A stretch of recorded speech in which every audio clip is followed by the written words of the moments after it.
Hey there, folks. Joey DeAngelis here with a review of Sleeping Beauty, one of Disney's, most classic films. And I'm reviewing this partly because, well, I'm going to try to see Maleficent later this week, and I'll give you my thoughts on that in a video. But for now, I'm talking about Sleeping Beauty, the 1959 Disney classic. This was a grand effort on Disney's part, very expensive film. I don't think it recouped everything it cost at the box office either, even though it was technically one of the highest grossing movies. It was still very expensive, so Disney, I don't think, ever really made anything as epic as Sleeping Beauty after this. If you notice, a lot of his films afterwards are they got a more gritty look to them. This has a more polished,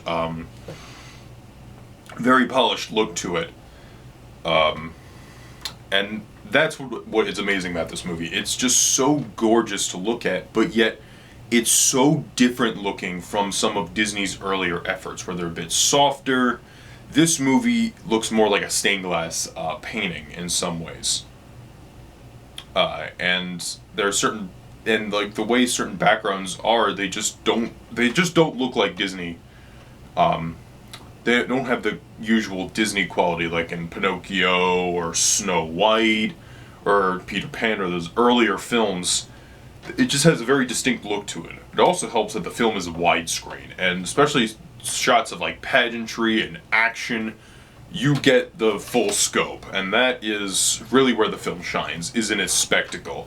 I mean, you have a guy escaping from prison, that's a very rousing action scene, and he fights a dragon. That is awesome. Also, the sound is really good, and you have like the Sleeping Beauty music from the ballet, of course, that is iconic in its own right, and it's been used in other things outside of this movie. And I just think the music is rather lovely, and the sound, you really feel the sound. It's really an audio-visual masterpiece on that level. Strictly in technical terms, excuse me, I think it was like a stereophonic sound or some sort of like new sound at the time. Disney was always like pioneering in some sort of sound, like especially with Fantasia with Fantasound, and then this film with the new sound. It just seemed that he always wanted to progress forward with stuff like that. Also, want to say in terms of the visual end, this movie feels more like a 3D movie than most 3D movies do today, because it actually has a depth of field. Like there's I guess partly the multiplane camera, you could almost say, but it feels more like a pop-out book, and I think that's really charming. Now, the movie does have problems. Before I get to some of the other elements, the main heroes of the film are our heroine and hero. You have Prince Philip and you have Princess Aurora, more commonly referred to in the film by her guardians as Briar Rose. Now, if you don't know the story, basically Maleficent crashes the christening and birth of this baby, and she's she's gonna fall into a death-like sleep when she turns 16. Just saying, guys. So what happens is that these three fairies, I forget their names, Flora, Merryweather, and there's a third one. But it doesn't matter because they have a lot of personality, I think. Not Aurora, it's it's aggravating, can't remember the other one. But these are very charming characters, but the problem is, it's not really a problem, but it's just different, that it just focuses on them for a majority of the movie. They're hiding from Maleficent, and they tell us, don't talk to strangers or anything, and then she meets Prince Philip. Now, what's also interesting about this film is that it's just kind of like, oh my god, are you kidding me? Where it's like she's in love with Prince Philip already, and she doesn't realize she's getting in a forced marriage with him. And then when she realizes she's in a forced marriage with some guy, she's like, oh no! And it works out in the end for her. I just hate that, man. It's just kind of lame. I don't know, it's just me. Aurora, while pretty on screen, is not a very compelling character, just, she's there. And then Prince Philip, probably one of the better Disney princes, because Prince Charming in Snow White and Cinderella, they're freaking useless. This guy is the slay a dragon. I mean, come on, let's give him some credit. But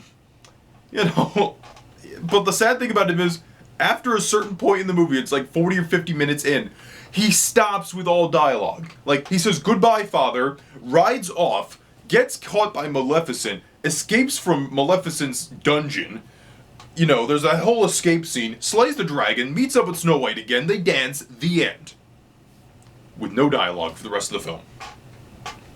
Are you kidding me? Your main hero doesn't have dialogue. That could be seen as a problem, but at the same time you could just be like, I admire the quaintness and the simplicity. We don't care about this guy as the thing. We care that we gotta slay a damn dragon or something, you know? So I guess that, you could look at it as that. But by far, the most impressive element of the film is Maleficent. Eleanor Audley does the voice, and she did the voice of the evil stepmother in Cinderella from 1950, also by Disney. And she's really menacing. Maleficent proves to be one of Disney's more memorable villains, and that's why she's getting her own movie, goddammit. I mean, it makes sense. You see her, she's just menacing, and like every scene, like whenever she walks, she's just such a fascinating character, you know. And all of her like entrances and escapes are really interesting when she disappears and reappears. It's visually just gorgeous, and when she's like, saying how much, her henchmen are disgrace to the forces of evil, I really laugh, because today's villains are just like, oh, feel bad for me because I had a tragic backstory. No, Maleficent is like the wife of Satan. Might as well be the wife of Satan in this movie. It's just like, she's like saying, a disgrace to the forces of evil. It's not specified, it's just evil. You wouldn't get that today. You know, you would get like, oh, I feel so bad for myself and everybody else should feel bad for me. Yeah. And that's what would happen.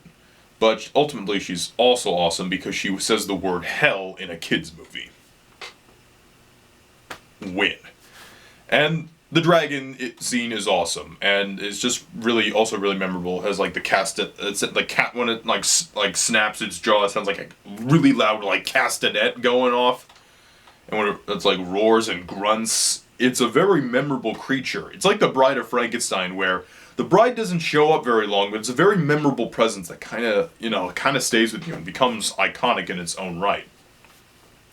So while problematic in terms of its story, the film, because of its lead villain, some of its supporting characters, and the sheer audiovisual spectacle, Sleeping Beauty proves to be one of Disney's more memorable attempts.